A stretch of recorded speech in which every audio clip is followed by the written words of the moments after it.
何老師，係邊幅畫係你買得最貴嘅咧？呢個叫做河谷夢啊！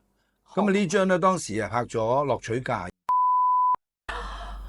大家好，喺香港呢個充滿活力同埋創意嘅土地上邊，藝谷 Art Valley 致力推動藝術嘅發展，為本地藝術家提供支持與平台。我哋相信藝術唔單止係表達情感嘅方法，更加係連結社區、啟發思想嘅重要渠道。係正話你所講話，人哋即係話多人中意，唔係藝術都未必一定多人中意嘅，而係嚟講咧，大家投緣嚟講咧，可以交心領略到，打動到嗰個觀眾嗰個心，認同咗呢個係一個好嘅美，好美嘅嘢。咁呢樣嘢嚟講，多人認同嚟講咧，自然就好。Art Valley。不過咧，好多觀眾朋友咧都好想知啦，就係講起價錢方面啦，何老師，係邊幅畫係你買得最貴嘅咧？嗱，到目前為止咧，係啦，我手上就係攞住呢一期嘅2021年11月個拍賣。 2021係，咁呢幅畫咧就係我去完太行嗰個峽谷嗰度，歸納咗佢嗰個意境咧，寫出嚟嘅一個半抽象嘅，係啦，呢個叫做河谷夢啊。咁啊呢張咧當時啊拍咗樂取價275萬， 275萬，係啊，哇！但係我想請教下咧，嗰陣時你畫呢一幅畫咧，有冇畫咗個時長，畫咗幾耐啊？嗱好多人都問畫幅畫畫幾耐，係啊，實在耐咧就係我畫畫嘅過程咧，嗰種醖釀咧，我係仲緊要過畫得耐，因為嗰個技法問題嘅啫。好似我成日都話，李小龍一拳打死人啊！佢嗰拳嚟講咧，半秒鐘都冇，但係佢練咗好耐。哦，即係你要咁樣去睇啦，一個修為嚟嘅。咁所以呢幅畫咧畫耐咧唔係代表得好，但係最緊要個意境，你自己嗰個加埋你自己嗰個功力啊，嗰個技法可以融合到一齊咧，交代到你將客體事物俾到觀眾，吸引佢嗰個眼球。呢個係最重要啦。所以咧，即係台上1分鐘，台下10年功。你要諗個醖釀嘅過程咧，係仲耐過你擺喺嗰個畫紙上面嘅作品。又學到嘢啦，真係好開心。Art Valley。何老師啊，你咧喺咁多年啦，推動咧嶺南派山水畫咧呢個文化方面啦，你都攞咗好多唔同嘅獎啦，亦都係即係 keep 住咧係去將呢個文化推廣。咁我都知道咧，你喺期間啦都即係曾經咧出版過好多唔同嘅畫作。想問下啦，有邊一本有冇話係你嘅得意之作咧？嗱，有畫冊我出咗好多本，係，但係有2本我要提一提嘅。第一本咧就係呢本我第一次展覽1966年。哦，係啊，呢本咧就我第一次喺大會堂展覽嗰陣時，我21歲。張大千先生咧幫我提呢幅畫嘅。咁啊，趙少昂老師就幫我提嗰個畫題，嗰個畫集嘅畫題。咁啊，呢本咧，依個剩翻嚟講咧，我諗喺我自己嗰度都冇超過3本。我係好珍惜。好珍貴啊！呢個係第一本畫集。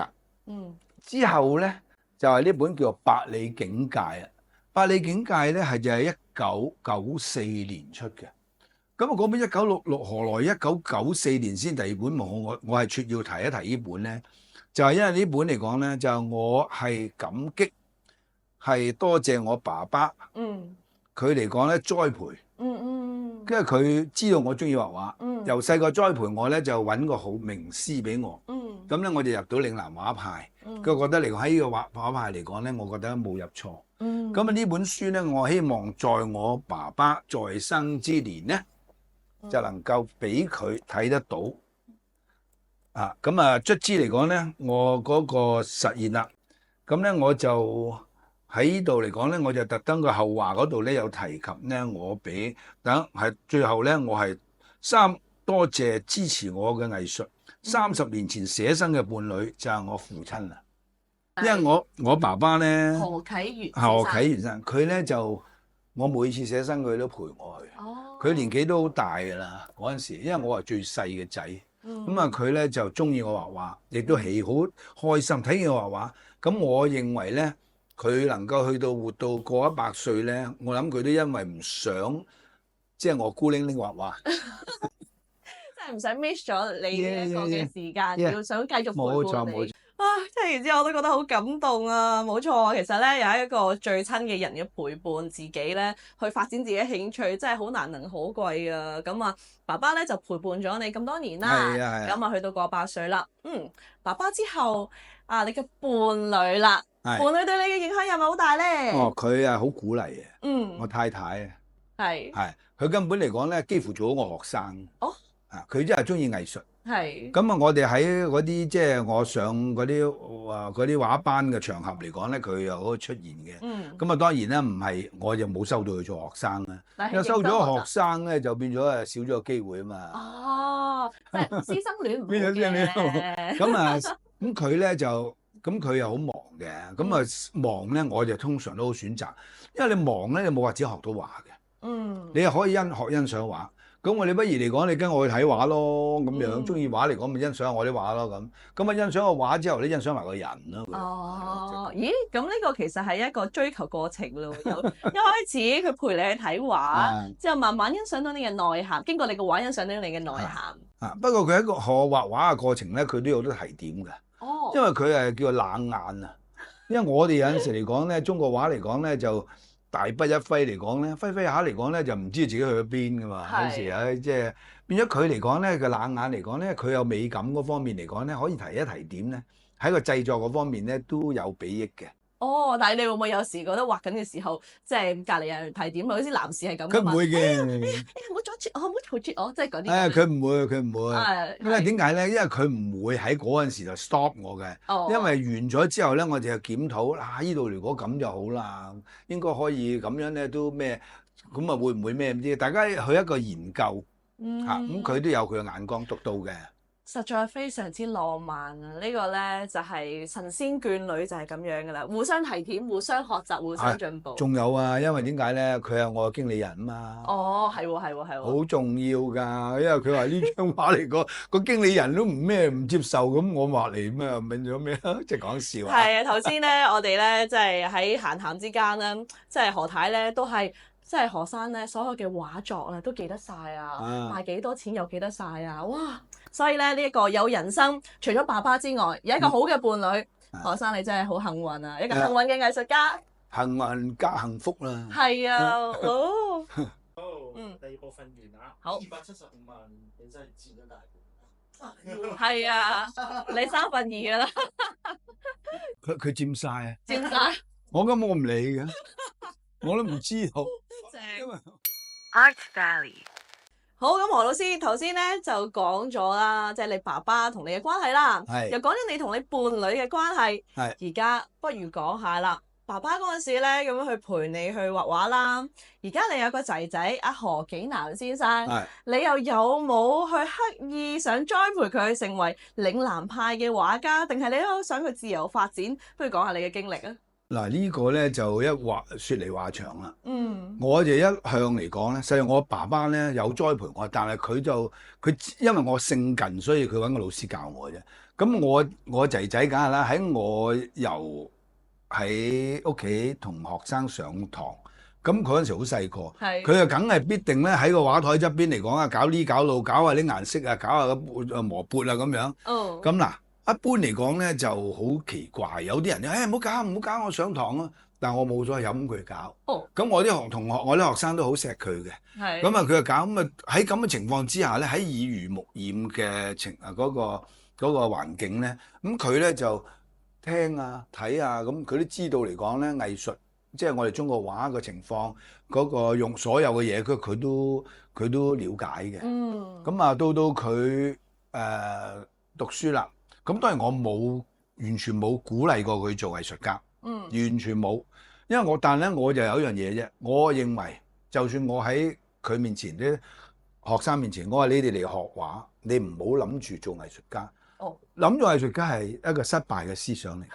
我話咧，你學藝術係咩咧？學藝術就係你藝術可以陪伴你一生人咧，喺你側邊嗰時咧，你個世界個美感係完全同唔識藝術嘅人係兩回事嚟嘅。咁呢個美咧係唔同咗啦。咁變咗咧，你係將你有藝術嗰個眼光、有藝術個品庫咧，係 enhance 咗你嘅人生嘅啫。我提升咗你嘅人提升咗人生嘅生活。生嘅啫。咁變咗嚟講咧，Eric 都有人知道啦。咁但係佢喺佢讀完書啦過程，佢就問我：你話爹哋，我想讀藝術係好唔好？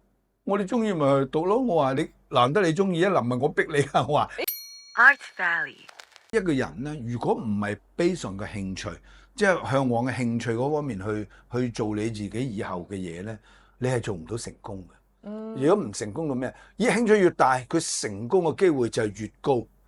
興趣越深咧，佢嘅成功嘅嗰個效果越好，必定係咁。咁所以你其實冇刻意去冇即係要求佢，但係佢自己喺耳濡目染底下就發展咗自己一個新領域啦。但係我想問下啦，仔仔同你嘅畫作啊個作品藝術風格有冇啲相同或者唔同嘅地方？完全唔同。哦，因為我冇教佢啊嘛，係我冇教佢，佢冇只同我㗎。係但係佢咧就只係同我就係有藝術嘅思維。咁藝術嘅思維嚟講咧，拎出嚟嗰陣時咧係一種形態嚟嘅。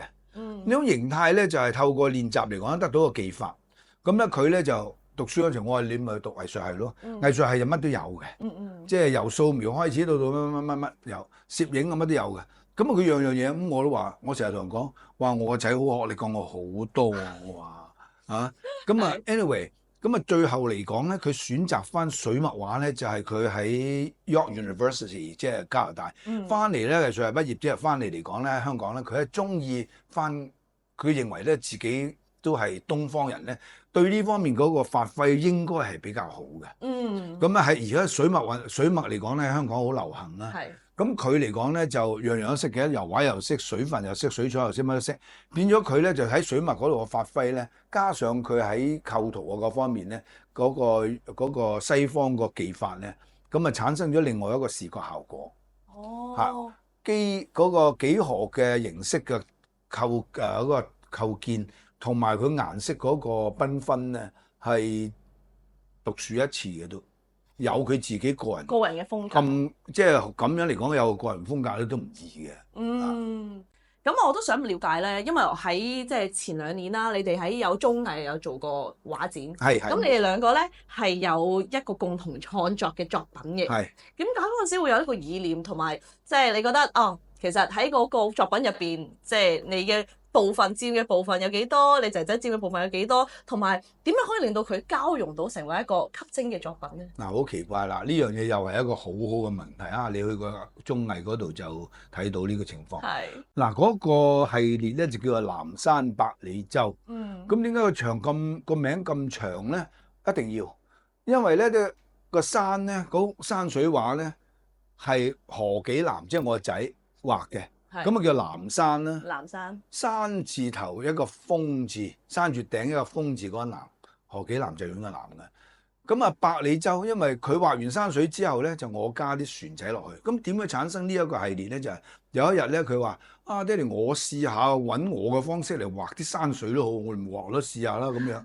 咁佢一次咧就我上緊即係同人傾緊偈，佢又忙，佢話我擺低咧俾你睇下啦，俾啲 idea 我，俾啲意見睇下點。我一打開，咦，完全未見過喎，新創作嚟喎，以前唔係咁畫嘅喎，咁多加咁強橫嘅線條，咁即係咁有力嘅筆觸，咁我就自己暗歡喜，咁我咧就喺佢嘅南山百里洲嗰度咧就加咗少少輕抹咗2個近岸嘅或者遠灘嘅筆觸，咁啊加上我嘅輕舟落去，咁佢睇完之後，哇！妙絕啦！佢話：如果咁樣一硬一軟，即係變咗嚟講咧，剛柔並濟，哇，好正啊，好正咁樣。咁我話呢個就叫南山百里洲啦，你中唔中意啊？哇，好嘢好嘢咁咪一路畫。咁我哋喺海港城開嘅展覽咧，冚唪唥都係南山百里洲，亦都賣晒，仲有人訂添。因為個畫種咧就佢好怪，佢唔畫得大，因為我啲小舟咧係書寫形式寫出嚟嘅，唔係畫出嚟嘅，係寫嘅。我個百里輕舟，咁一寫咧好似簽名咁樣嘅啫。咁咧一定細細幅好精緻嘅作品。啲人買就買一套就4張，一對就2張。咁啊，所以嚟講好快賣晒嗰個畫牆當其時你哋好多擺咗張幾多 set 喺嗰度啊？有冇？嗰度都唔係幾多張嘅咋，20-30張嘅咋。 20-30張，係咯但係當其時已經係搶購一空啦，因為你哋 cross 咁有訂添，有訂添。之後再訂，有訂而家仲有冇得訂？哦，隨時有訂。哎呀，真係太開心啦！ Art Valley 幾多錢啊？啊呢啲有冇得講㗎？我唔知。有，唔係啊，到時問你呢啲唔好大張，好似嗰啲咁問你老樣，婆。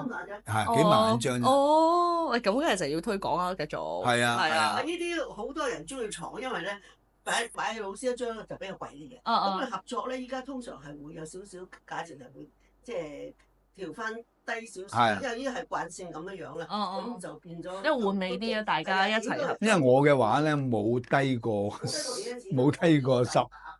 10萬嘅，冇嘅。唔係，就係一個咁樣嘅 crossover 先可以。咁我大家喺度都可以有 share。budget。係啊係啊。如果唔係好難啊，就係得睇，冇得自己收藏。好。Art Valley 何老師，你作為咧即係殿堂級嘅藝術家啦，你對香港嘅年青人咧喺藝術發展入邊咧，有冇啲咩寄語可以分享啲俾佢哋咧？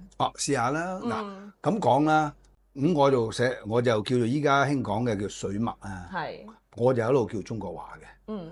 咁點解我咁老土要講中國畫咧？因為我認為嚟講，依家水墨，因為香港咧呢個面向世界咧，水墨係一個媒體式嘅介紹，係好應該用嘅水墨啦。咁但係問題，水墨嚟講咧，以香港呢個咁重要嘅位置啊，我要呼籲一下。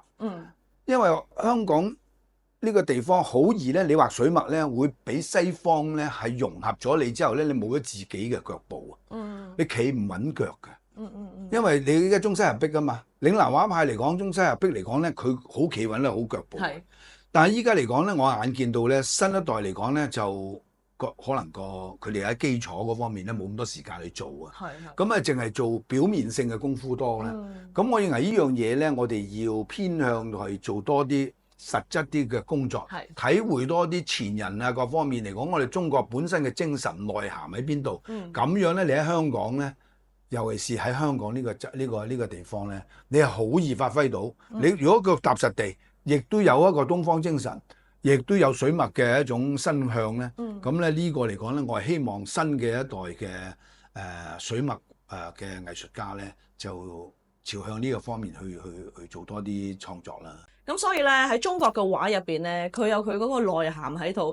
點樣咧可以保持到咧我哋中國畫嘅內涵精髓，再去發展到一啲新嘅創作啊、新嘅作品，都係非常之緊要。所以咧，多謝何老師咧，你對年輕人咧呢一番嘅寄語啦，希望我哋咧都可以繼續將呢個中華文化嘅傳統精神宣揚開去。好，咁啊，我哋今日嘅藝術真人品咧嘅節目時間就嚟到呢度啦，亦都唔該晒何老師。咁記得咯，要 subscribe、like 同埋 share 我哋嘅 channel 啦，耶！Art Valley 每逢星期五、每週五、每逢星期五晚香港時間8點鐘，我哋 YouTube 頻道藝術真人品將會為大家帶嚟最新嘅藝術家專訪。深入咁去探討唔同藝術家嘅創作旅程，讓我哋一齊走入藝術家嘅世界，了解佢哋喺生活入邊點樣獲取靈感，從而喺作品入邊展現獨特嘅視覺。